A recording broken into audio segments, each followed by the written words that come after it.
What if I told you the worst games in recent years were also the most expensive? Sounds impossible, right? But it's true. Some of the biggest flops in gaming history cost more to make than major Hollywood blockbusters, and somehow they still turned out awful. Let's talk about a crazy problem in the gaming industry. The more money a game gets, the less likely it is to be good. And we're not just talking about minor disappointment. We're talking about complete disasters. Games like Suicide Squad, Skull and Bones, and Destiny racked up budgets in the hundreds of millions, and still ended up being buggy, boring, or totally broken. So what the hell is going on? Not long ago, a huge budget meant something special. Back in the day, if a game was labeled AAA, you knew it was going to be a high-quality experience. Games like Uncharted 2 and Final Fantasy VII set the bar. They didn't just look amazing. They felt like passion projects made by people who loved games. And here's the wild part. Uncharted 2, one of the most cinematic games ever made, only cost around $20 million.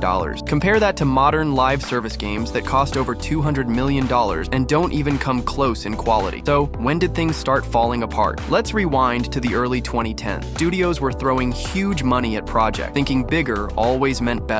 But then came APB, a game that tried to copy GTA Online before it was even a thing. It had a $100 million budget and shut down just 3 months after launch. Total disaster. Then there was Kingdoms of Amalur, a fantasy RPG that had all the hype, top-tier writers, and a massive budget. But poor marketing and low sales crushed the studio behind it. It flopped. And instead of learning from these failures, publishers made a strange choice. They doubled down. They stopped asking, how can we make something great? And started asking, how can we make something safe? That's when things got worse. Studios introduced a new category called AAA+. This wasn't just about making great games, it was about making money forever. Games weren't designed to be complete experiences anymore. They were built to be live services. Constant updates, in-game shops, and battle passes designed to keep you spending. This is where the magic started to die. Take Overwatch and Fortnite, both wildly successful, but they changed the game forever. Instead of creating sequels or new stories, developers realized they could just turn games into stores. Players weren't buying games anymore. They were becoming customers constantly, and suddenly, even story-driven franchises started copying this model. Ubisoft did it with Assassin's Creed Odyssey. It's technically a single-player game, but with XP boosters, in-game purchases, and endless updates, it's clear what they were going for. Then there's Skull and Bones, which spent over $250 million in years in development, only to drop with outdated graphics and gameplay worse than Black Flag, a game from 2013. But the budgets didn't stop there. Destiny? Around $500 million, or Warzone? $250 million, and it's technically just a DLC.